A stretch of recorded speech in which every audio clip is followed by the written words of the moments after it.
Welcome to the first module of Unified, the Single Observer and the Framework of Possibility online learning series. This collection explores foundational concepts that challenge our conventional understanding of reality, offering a perspective that bridges quantum physics, consciousness studies, and unified field theory. In this module, we'll examine concepts that will transform how we perceive the physical world and our relationship to it, providing a new framework for understanding both matter and consciousness. Module 1: Foundations of Reality, Energy, Matter, and the Framework of Possibility. As we begin our exploration of these fundamental concepts, we'll examine how our conventional understanding of reality is transformed when we look deeper into the nature of matter, energy, and the principles that govern their interaction. Throughout this module, we'll focus on three core principles that form the underlying premise of our framework. Energy as matter. Principle of least action. Principle of energy reunification. These principles work together to reveal a more unified understanding of reality that bridges quantum physics, consciousness, and our everyday experience. These aren't abstract theories, but fundamental aspects of how the universe functions that affect every moment of our experience and have profound implications for how we understand consciousness and its relationship to physical reality. Unit 1. It's all about the energy, discovering the hidden truth of matter. What are we really made of? Look at your hand for a moment. It appears solid and material, a collection of flesh, bone, and blood. Yet modern physics reveals a stunning truth. Your hand is pure energy, temporarily configured in a pattern you recognize as hand. The atoms that make up your hand, and everything else in the physical world, are not tiny solid particles, but expressions of energy organized through fields and forces. This isn't abstract theory, but established science, confirmed through countless experiments and technological applications that have transformed our world. Your hand isn't made of stuff that contains energy. It is energy, expressing itself in a particular configuration that we interpret as solid matter.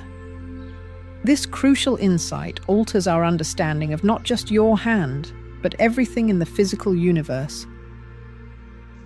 Matter as energy.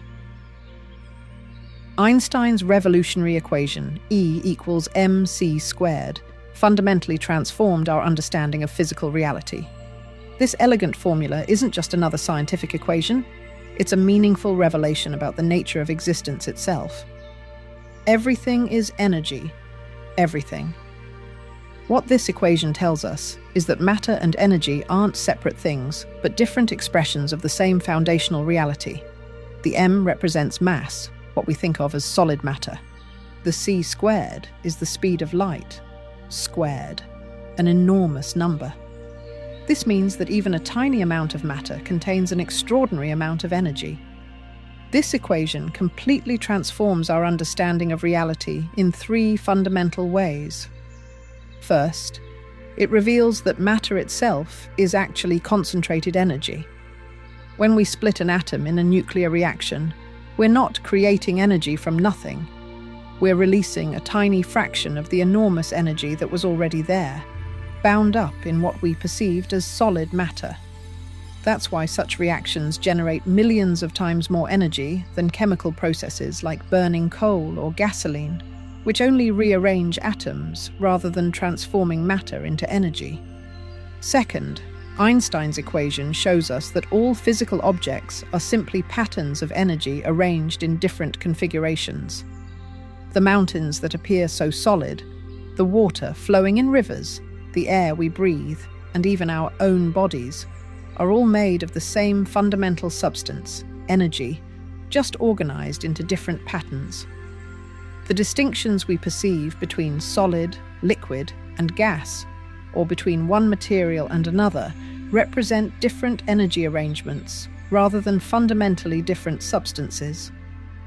Third, and perhaps most significant, Einstein's equation reveals that transformation, not creation, is the universe's fundamental process. Nothing truly new is ever created from nothing, and nothing ever disappears into nothing. Energy simply transforms from one configuration to another in an eternal cosmic dance. The particles that form your body contain energy that has existed since the birth of the universe, temporarily configured in the pattern you call me. Why this matters. The illusion of solidity.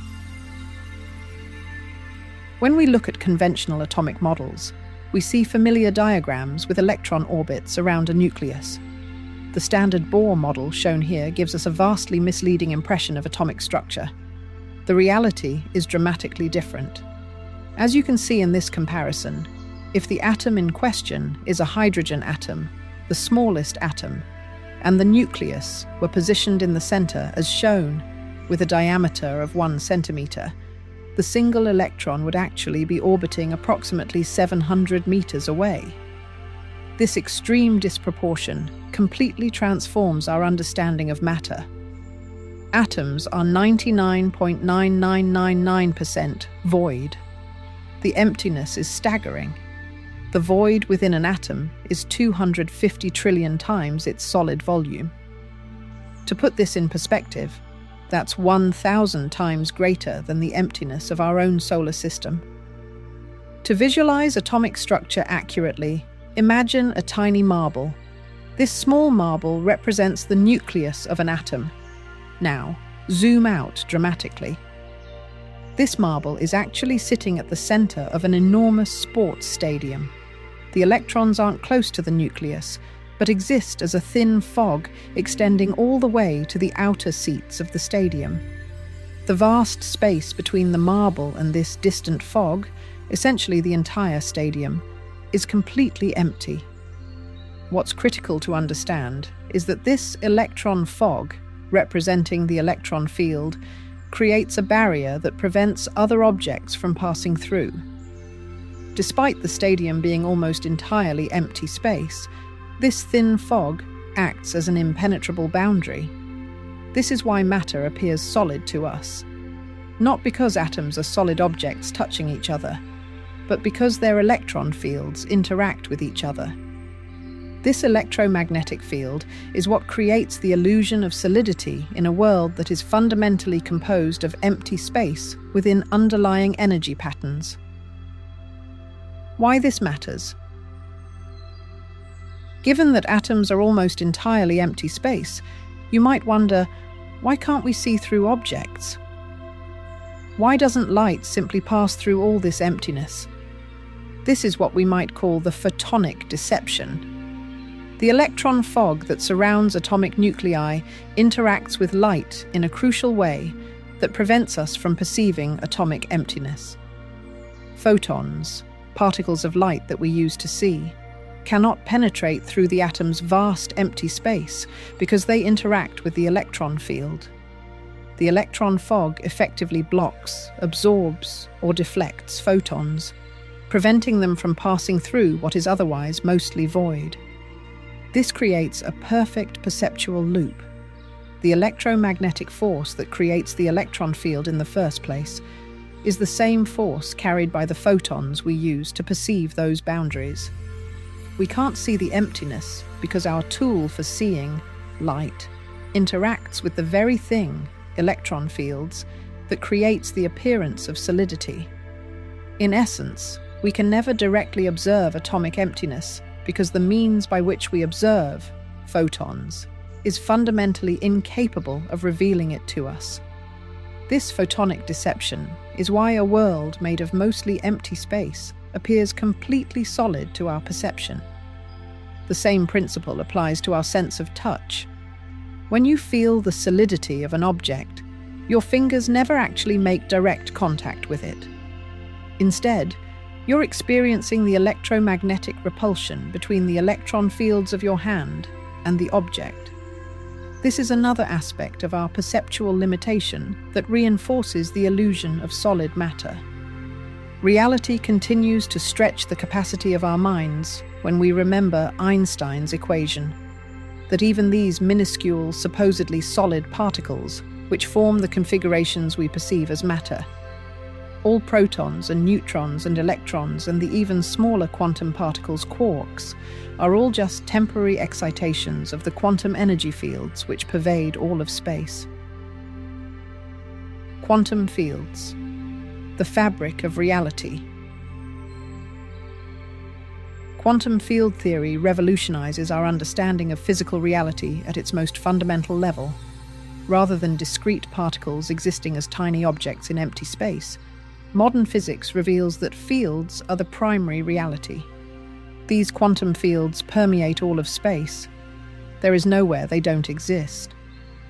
What we perceive as particles are actually localized excitations or vibrations within these omnipresent fields. Every type of particle corresponds to its own field. Electrons are excitations in the electron field, photons in the electromagnetic field, and so on. This is fundamentally different from our intuitive understanding of particles as tiny billiard balls. Instead, imagine an ocean with waves rising and falling on its surface. The waves aren't separate entities from the ocean, they're expressions of it. Similarly, particles aren't separate from their fields. They're simply patterns of energy expressing through these fields. Why this matters? What makes this understanding revolutionary is how it reveals a universe of profound connection.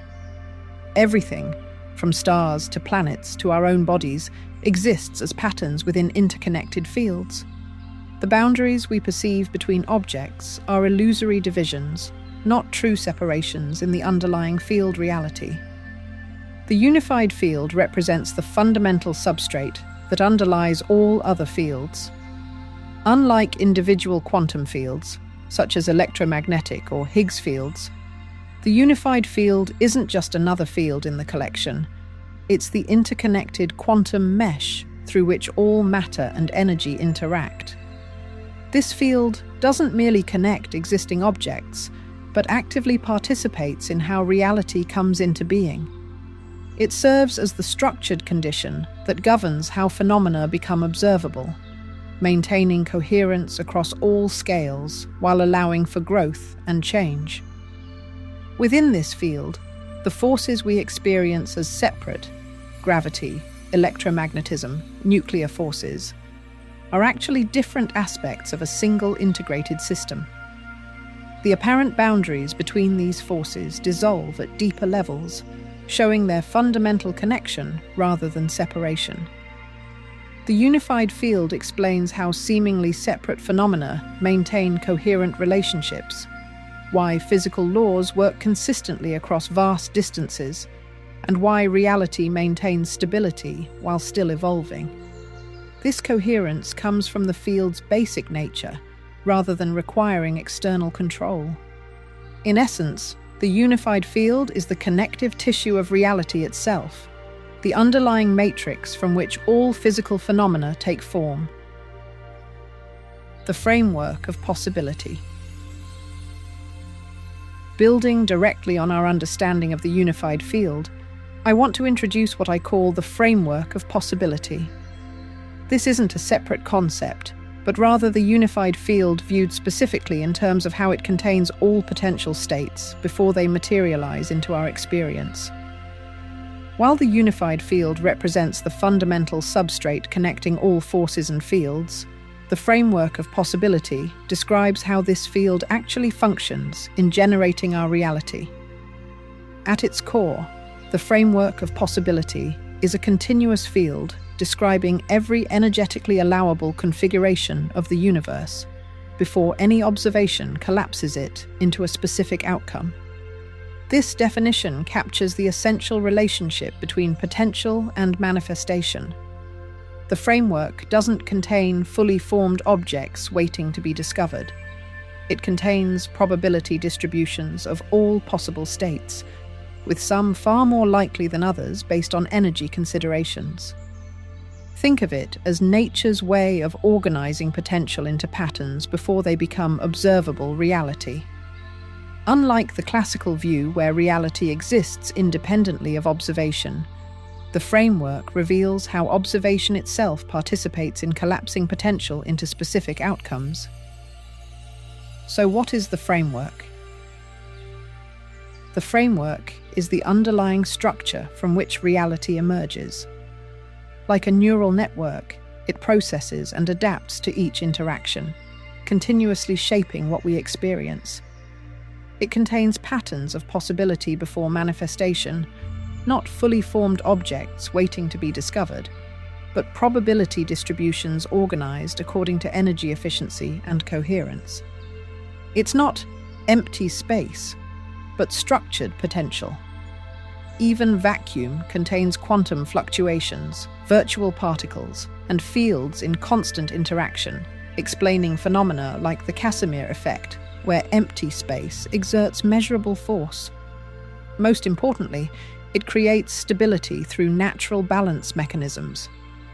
Despite quantum uncertainty at its foundation, we experience a consistent world because the framework reinforces connections between related elements, balances continuity with change, corrects instability, and follows the principle of least action. Probability patterns. Within the framework, all possibilities exist as probability patterns before manifestation. This isn't theoretical speculation, but confirmed by quantum experiments where particles exist in superposition until measured.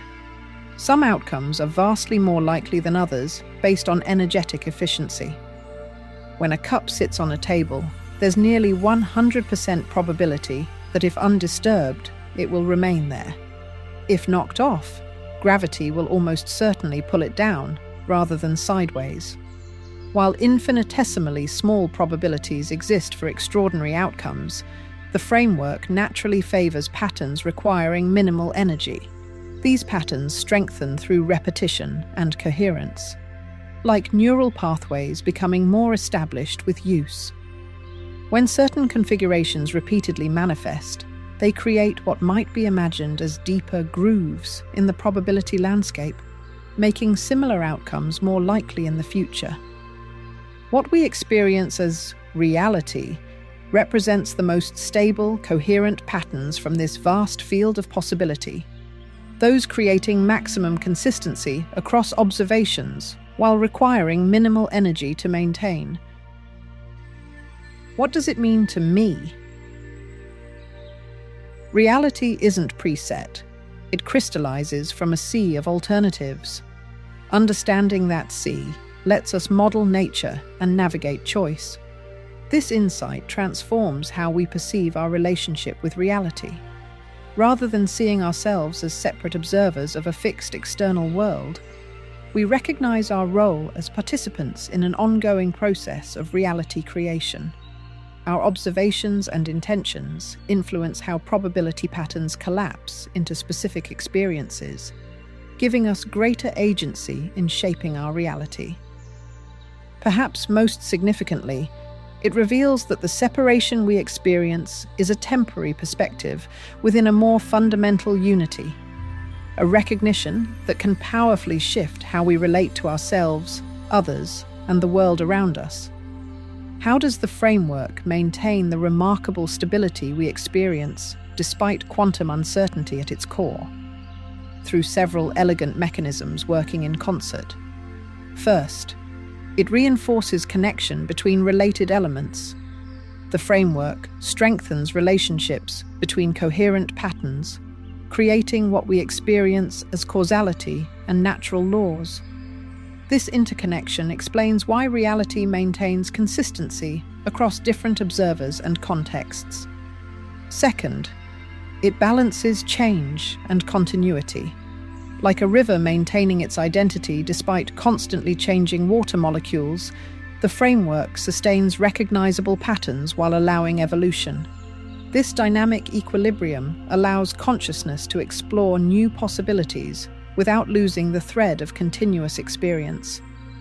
Third, It provides natural correction when systems become too unstable. When probability patterns generate extreme states, the framework naturally tends toward rebalancing, like a pendulum returning to center after displacement.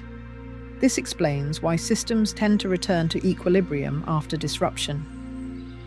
Finally, it follows the principle of least action, always finding the most energetically efficient pathways for probability to flow. This fundamental efficiency explains why stable, coherent patterns emerge from the quantum realm and persist through time. Why this matters.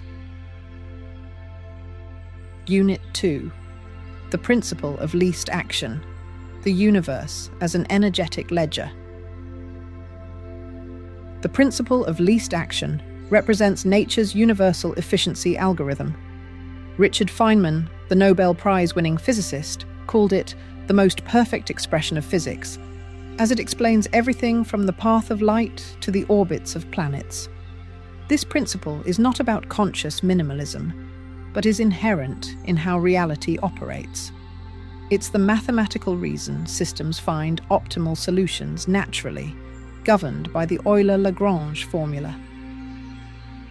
The path of least resistance. The Euler-Lagrange formula, perhaps nature's most elegant equation, is expressed as S equals the integral of k minus v with respect to t. This formula represents nature's accounting system, the way the universe calculates the most efficient path for any system. Let's break down what each component means. S represents the action, nature's total journey cost that is being minimized. Think of this as the overall efficiency of the journey through space and time.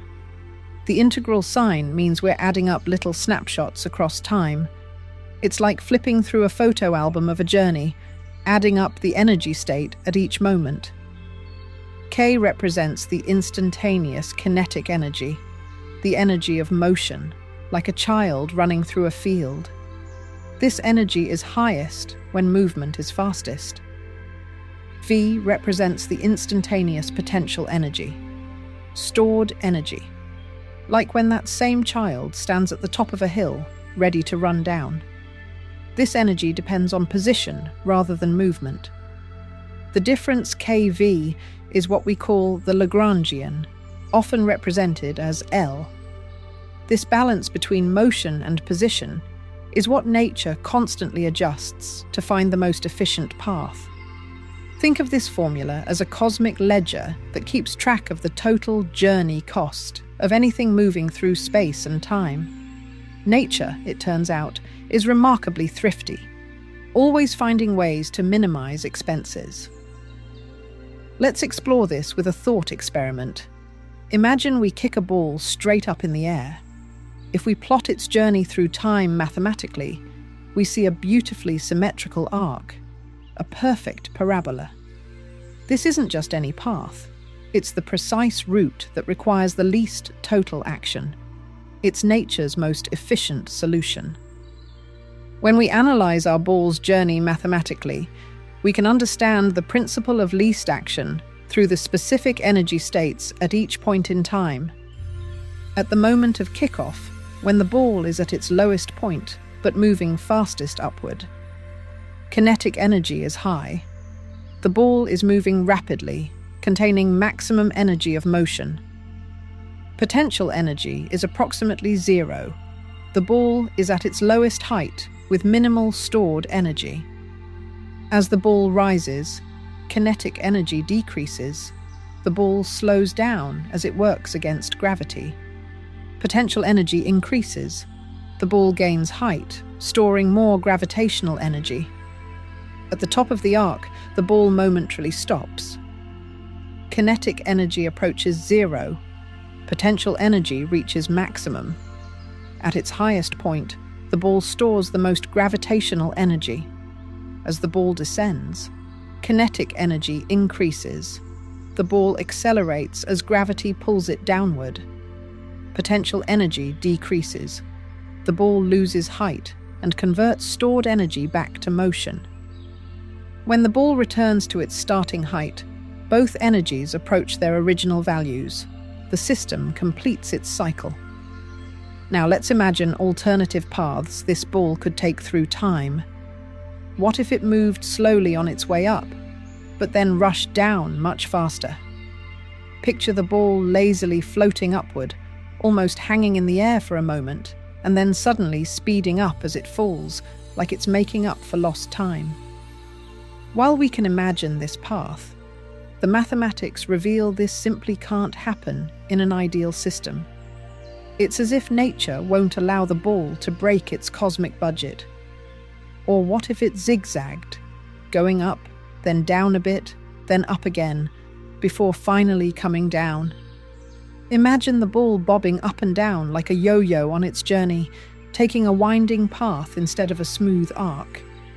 Again, while we can picture this in our minds, when we check the math, we find it's just not in nature's playbook. Such a meandering path would cost too much in nature's energy accounting. This demonstration reveals something profound. Nature doesn't just prefer efficiency, it demands it. Under ideal conditions, with no external forces like wind or friction, the path of least action is the only path possible. It's not one option among many. It's the only option the universe will allow. Of course, in our complex world, there are always other forces at play: wind resistance, air turbulence, even the subtle gravitational pull of distant objects. These forces add their own entries to nature's ledger, complicating the energy accounting. But the principle remains. The total must always balance out. No matter how complex the journey, nature finds the most efficient route through all these factors combined. Why this matters? When physicists work with the principle of least action, they discover something remarkable happens when they find the precise mathematical condition that minimizes action. This condition is expressed through what's called the Euler-Lagrange equation.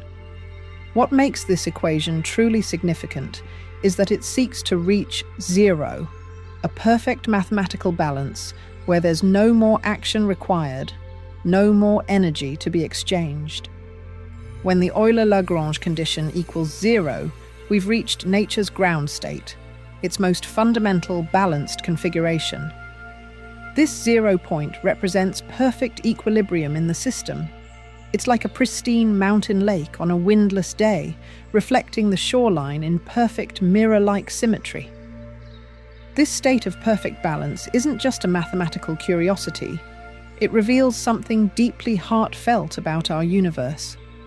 It suggests that beneath all the motion, all the complexity and apparent chaos, there lies a fundamental tendency towards stillness and unity. The universe began in a state of perfect balance, and through all its expansions, contractions, and transformations, it follows paths that will eventually lead back to equilibrium, once all the external forces in the ledger have been resolved. The mercury drop analogy. The mercury drop demonstration shows this principle clearly. Imagine a blob of mercury resting peacefully on a flat surface. This represents a state of balance, very little movement and very little potential energy. If we hit it and scatter it into droplets, we create a high energy state. The droplets are moving quickly through space, full of kinetic energy or energy of motion. As the droplets slow down and begin to form smaller pools, they lose that movement energy while traveling to their scattered positions. Here, it would seem that each droplet is at rest, with no kinetic or potential energy. But in this particular analogy, something interesting happens. Even when appearing to rest at maximum separation, the droplets store energy through surface tension. Their natural tendency to minimize surface area creates a potential that draws them back together. Then, as they begin flowing back together, that stored energy converts back into movement energy. Finally, they return to a unified state of balance, back to the original blob with minimal energy of either kind. This simple demonstration reveals how energy naturally moves toward reunification, not because of some external force, but through its inherent tendency to find the most efficient configuration. Why this matters? Unit 3. Principle of Energy Reunification. The universe coming together. Energy reunification represents energy's natural tendency to return to coherent, unified states after separation. This principle explains why things naturally come together throughout the universe, from atoms to galaxies. Remember that E equals MC² shows matter and energy are interchangeable. When we understand this, gravity transforms from a mysterious force pulling objects together to a visible manifestation of energy's inherent tendency to reunify. The Euler-Lagrange condition reveals something remarkable about motion and force. When we apply this elegant mathematical formula to different scenarios, it unfolds into familiar physics. For a simple object moving through space, the equation simplifies into Newton's famous F equals ma. Add another massive object like our planet, and suddenly the same equation transforms into the law of gravitational attraction. What seemed like separate discoveries are actually just different faces of the same underlying truth, different ways that energy follows its natural path toward reunification. Why this matters? To truly understand this momentous cosmic principle that shapes galaxies, binds atoms, and governs the very fabric of existence, we need to examine the most fundamental, enlightening example of universal energy reunification, which is pizza. That's right, pizza cheese. When you lift a slice, that gooey, stretchy cheese forms perfect bridges between the slice and the plate, stubbornly resisting separation. This stringiness isn't just a culinary phenomenon. It's a perfect metaphor for how energy behaves throughout the universe. When separated from its coherent state, it stretches, resists, and seeks reunification. Your pizza is demonstrating the same fundamental principle that holds stars together. If we could see beyond the photonic deception of solid matter, what would gravity actually look like? Imagine a boy holding a ball. To our eyes, we see separate objects: a child, a ball, and the earth beneath them. But if we could visualize the energy directly, we would see something extraordinary. An energy cloud of varying gradients representing the varying configurations of energy we call matter. With the ball lifted high in the air, we would see a dense column stretching from the ball downward, revealing the pull toward reunification with Earth. This isn't a mysterious force acting at a distance, but the stretchy, stringy pizza cheese. Energy seeking to return to its most unified state. Should the boy throw the ball, it would follow the principle of least action, tracing an arc through space. But regardless of how high or far he throws it, the ball will always return to its base state, reunited with the energy configured as Earth. What we call gravity is simply energy's persistent tendency to find its way back to greater coherence. This principle governs systems at all scales. Look inside an atom and you'll find the strong nuclear force binding quarks together to form protons and neutrons. These forces create stability through unification, not through some mysterious external power, but through energy's natural tendency to find coherent states. Move up to the molecular level, and we see the same pattern. Molecules don't need instructions to form crystals or complex structures. They naturally arrange themselves into configurations that minimize energy, creating everything from snowflakes to the proteins in your body through this same principle of energy, seeking unified states. Planets tell the same story on a cosmic scale.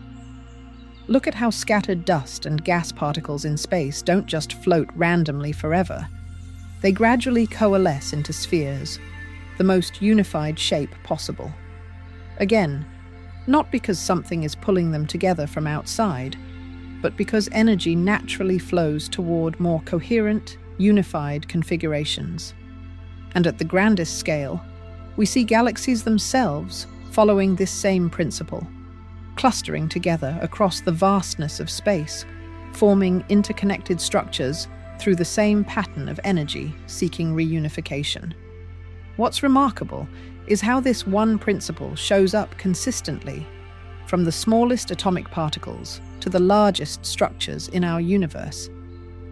The principle of energy reunification works hand in hand with the principle of least action.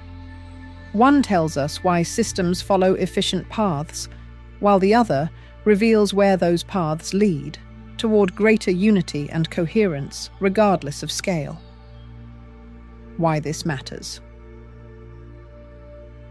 Unit 4. Energy alignment versus energy resistance. Fighting natural patterns always costs more. Within the framework of possibility, we can identify two fundamental patterns: energy alignment and energy resistance. Energy alignment represents configurations that follow natural flow, requiring minimal energy to maintain.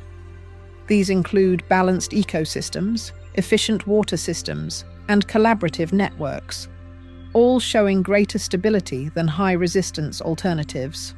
Energy alignment patterns work with, rather than against, natural tendencies, follow the path of least resistance, require minimal energy to maintain, create stability through harmony rather than force, and are naturally self-correcting when disrupted. Energy resistance, conversely, represents configurations that work against natural flow, requiring constant energy input to maintain. Examples include monoculture farming, rigid hierarchies, and artificial barriers, all showing decreased stability and increased resource demands. Energy resistance patterns work against natural tendencies, force specific outcomes regardless of context, require constant energy input to maintain, create artificial states that collapse without intervention, and typically generate increasing complexity over time. Why this matters? Compare a thriving forest ecosystem with industrial monoculture farming. In a healthy forest, each species plays its role in balanced relationship with others. Birds control insects, fungi share nutrients between trees, decomposers recycle fallen leaves back into soil. This creates a self-sustaining harmony that requires minimal external energy to maintain. By contrast, vast single-crop plantations represent energy resistance in full display. Monocultures require constant energy input through synthetic fertilizers, pesticides, and irrigation to maintain an artificial state that works against natural diversity. These systems consume enormous resources just to prevent them from reverting to their natural state of varied growth and beneficial relationships. These patterns operate at three interconnected levels: individual, personal habits, practices, and choices; relational, interaction patterns between people; and systemic, structures, processes, and environments. All three levels interact and reinforce each other, creating either alignment or resistance within the framework. These contrasting approaches appear clearly in our transportation choices. Consider the bicycle, a marvel of aligned design working with natural principles.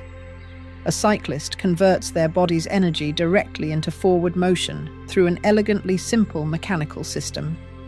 The bicycle follows the contours of the land, uses the rider's natural balance, and requires minimal infrastructure. A person on a bicycle can travel 4 times farther using the same energy as walking, a perfect example of working with, rather than against, our natural capabilities. Contrast this with our automobile-centered infrastructure, a classic energy resistance pattern. Cars weighing over 1,500 kilograms require enormous energy input to move a single 70-kilogram human. They demand vast networks of perfectly flat, paved surfaces cutting across natural landscapes. The system fights gravity, weather, and geography at every turn, requiring constant maintenance and massive resource extraction. The resulting transportation network generates traffic congestion, pollution, and dependency on external energy sources, all signs of a high-resistance system working against natural flow. This analysis isn't about telling everyone to abandon their cars and use bicycles exclusively. Rather, it illuminates the vast difference in energy expenditure, not just in fuel consumption, but in the entire infrastructure that has come to dominate our landscape so completely we rarely question it. These examples simply demonstrate how different approaches to the same need can create dramatically different energy requirements based on their alignment with natural principles. The way we access information reveals these same patterns. Consider the public library, a community resource where a single book serves hundreds of readers over many years. This elegant system creates minimal material demand while maximizing knowledge distribution. A book rests peacefully on a shelf when not needed, requires no power to maintain its function, and creates a natural cycle of shared use aligned with community needs. Compare this to our modern one-click ordering systems, where each individual requires their own copy of every book. This high-resistance approach triggers cascading energy demands, server farms running constantly, sophisticated logistics networks, packaging materials used once and discarded, and delivery vehicles crisscrossing neighborhoods daily. What appears as convenience actually creates extraordinary resource requirements, with each book consuming approximately 2.1 kilograms of carbon emissions just for delivery, roughly equivalent to driving a car for 8 kilometers. With Amazon alone shipping an estimated 4.4 billion parcels annually, the scale becomes staggering, consuming packaging material that required the equivalent of 30,000 acres of forest to produce. The information contained within the book itself hasn't changed, but the alignment of the system has shifted dramatically from shared efficiency to individualized consumption, requiring constant energy input to maintain. Why this matters is up to you. As we conclude this first module, I invite you to notice how these principles appear in your daily experience. When you drop an object and it falls to the ground, recognize that you're witnessing energy reunification rather than just gravity. When you observe natural systems finding balance without centralized control, you're seeing the principle of least action at work. The implications extend far beyond physics. Our human tendency toward connection, our sense that something is missing when we're isolated, our deep satisfaction in moments of unity. These might not be merely psychological or spiritual phenomena, but expressions of the same fundamental principle that governs all energy in the universe. Our perception of separateness may be a temporary perspective within a more fundamental unity. Thank you for joining this exploration. In our next module, we'll delve into observation and reality creation, examining how consciousness itself participates in bringing forth the world we experience.